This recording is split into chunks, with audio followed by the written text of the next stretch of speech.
Would you be happy having all of your personal information stored in one place? Passport, licence, bills, banking, the lot. The government says it will keep our identities safer. But with cybersecurity attacks on the rise, are we ready to trust?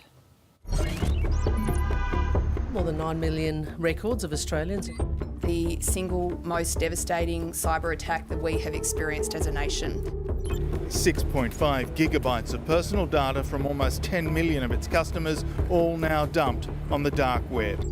This is one of the great challenges which faces our country and our economy today.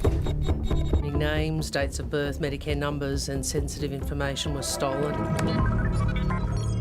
October 2022, the Medibank hack. 9.7 million Australians had their details stolen. Less than a month after, 9.8 million in the cyber attack on Optus. Two dramatic examples from close to 3,000 notifiable breaches in Australia since 2020. Here's Home Affairs and Cybersecurity Minister Claire O'Neill.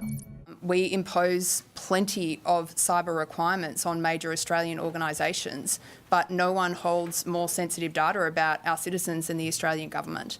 The federal government's answer is one digital ID for every Australian. So what does that mean? Well, if I sign up to become digital, I wouldn't be needed anymore. Driver's licences would disappear from every Australian wallet and purse. But apparently that's not all. What now? Next time I want to head overseas, I won't have to go looking for my passport. Are we done? Well, apparently not yet. In this digital world, when it rains, it pours. My rates, my tax, my tolls, my healthcare, my welfare, my gas, my electricity, my bills, my banking, eventually, virtually everything can be in my digital ID. Hello, just a question here, please. Can we trust the government to keep our sensitive personal information safe? Let's ask an expert. I'm Malcolm Crompton, and I was the Privacy Commissioner of Australia until 2004. Malcolm has been shining a light on privacy for decades and says Australia's new digital ID system will be a one-stop shop to verify who we are. Instead of you having to have many passwords, many sign-ins, do many enrolments in lots of different systems, you can use this one system for more and more of it, including government state, government federal, bank, telco, utilities, energy, and so forth. Say hello to Australia's digital ID system. It's a straightforward, safer way of verifying who you are online. So one password makes it simpler, but does that mean safer? It's going to significantly reduce the amount of times the information about you is stored by different organisations, the amount of times it's all moved around, and each of the storages and move-arounds is a vulnerability that can be attacked by the bad guys. By making this simpler, smaller system, it will significantly reduce where these guys can put in their badness. They're going to try. The digital ID bill was pushed through Parliament on the very last sitting day before the Pollies went on their Christmas break. Leading up to that, there was time for public submissions. The ones from organisations were largely supportive, but there were 23 sent in anonymously from people who fear it will be the end of the world as we know it.